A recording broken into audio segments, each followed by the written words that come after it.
Alright, y'all, got this Sportster here that will not start. It just clicks whenever you go to start it. Um, at first, you couldn't even hear the starter motor going. It was just clicking, so there's a few things that could be wrong. Watched a couple of videos from Rocco and from Delboy, I think Delboy's Garage. And what that click is the relay, the starter relay, which is right here. That's the new one I replaced it with. That's that clicking sound. And the way you kind of diagnose it, first you got to make sure you have a fully charged battery. So that's what I did. One of these multimeters from Harbor Freight worked for me, and I checked it out. Sure enough, yeah, the battery had charge. I charged it up just to be safe.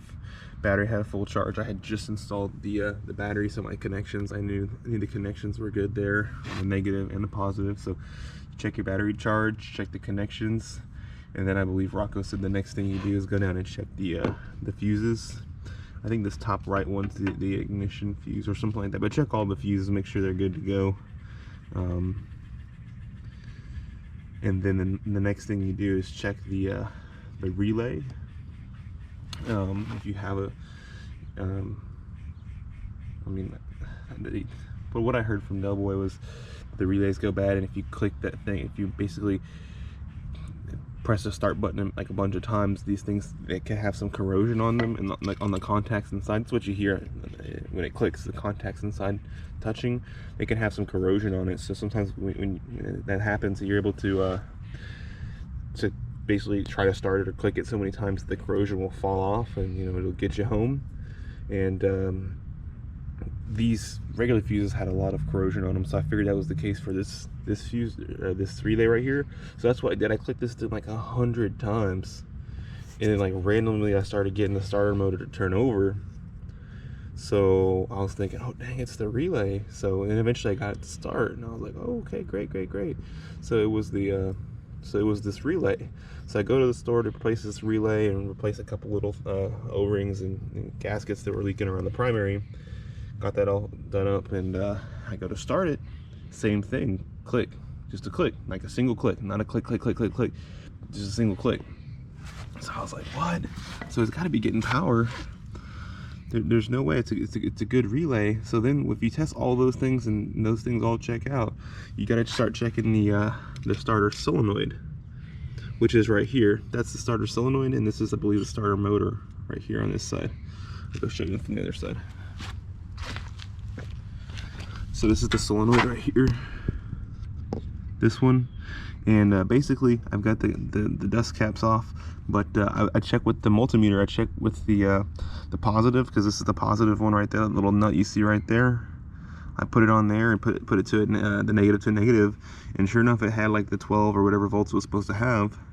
And then I put it right here on this one up top, and then put the positive to that one and a negative to a ground on the bike, and it had no volts.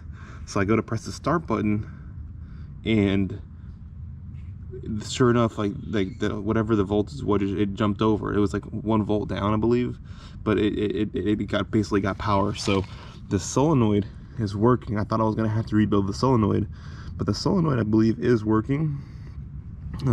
What's not working, and actually some people say you can actually jump those two, because what it sounds like there's connectors inside, and that starter relay gets a little power to this this solenoid, and the plunger kind of makes those two metal pieces contact inside. So people say you can jump those two nuts right there, and that'll start it up if it has a bad solenoid. I even tried that. I'm not going to recommend it, but I tried it, and it still didn't start. So the next thing I came to, I was so frustrated, and I went to this thing right here. Honestly, I got really mad, and I was like, took a hammer and just kind of wailed on this thing a little bit. Well, it started up. So that tells me that it's got some the starter motor's bad, and that's the next thing I'm going to go after. So I believe the coils are just too far gone inside. It's not like they're like meshed up or bound up or something like that. Here, let me show you if I can show you what it sounds like, because actually after I beat it with the hammer, it kind of started up a few times. So let me pop this on and see if I can show you guys what I'm talking about. Hopefully you guys can see, but Put the bike on, ignition on, wait for my light to go out, okay, and see if I can give it a start. Put a little choke, it's kind of cold.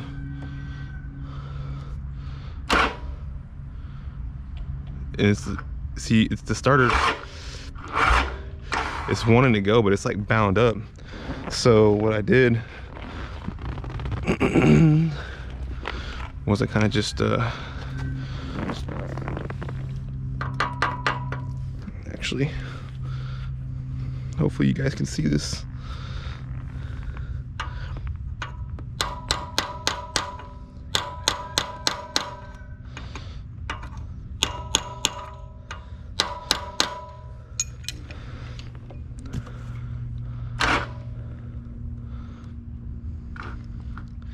So sometimes it'll go from doing that. Sometimes you've already got the last little bit out of it if you tap it. So I've done it a few times, so I might have gotten the last few cranks out of it. Let me see.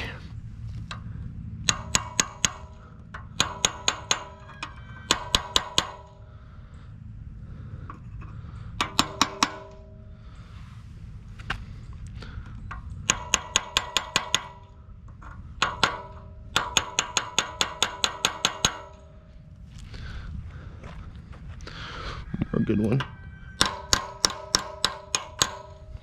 Okay, let's see if that gets it. It might just be too far gone.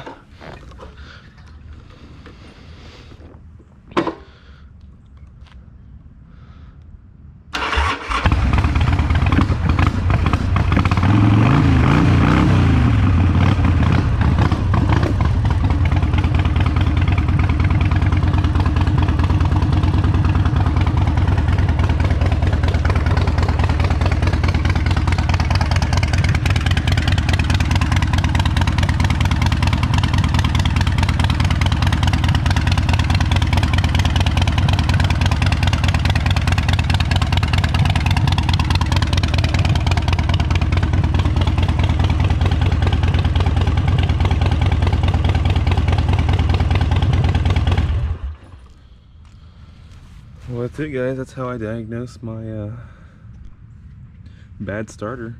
I got a new one coming in on Amazon. I'm going to do an install video, I believe, next. Not going to do full detailed install, but basically what it's going to entail.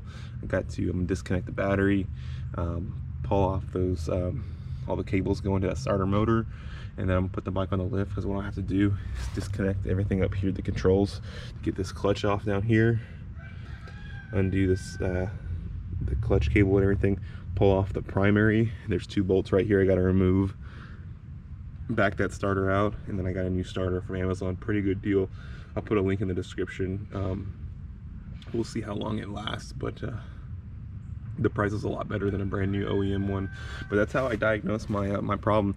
And before, I mean, you guys didn't see the bike clicking. Now I wish I had a clip of that, but yeah, it was just clicking. But until I started wailing on it with a hammer, and it started giving a little bit more. Try to get those bindings going, undo those, like the tightness of the coil, whatever, however it was messed up. But the hammer definitely fixed it for temporarily, but we're gonna have to put a new starter in there. So that's what I did. Just recap: make sure I had a fully charged battery, I make sure good connections, good fuses, a good relay, make sure the relay was working, getting power down there whenever it needed to, make sure the power was jumping between the solenoid like it was supposed to. And then after that, I had to go to the starter motor, and sure enough, that's what it was. So thanks for watching, guys. I hope you might have found this video entertaining and useful at all. But I'm gonna get to changing it, guys, and I'll catch you in the next one. Thanks for watching.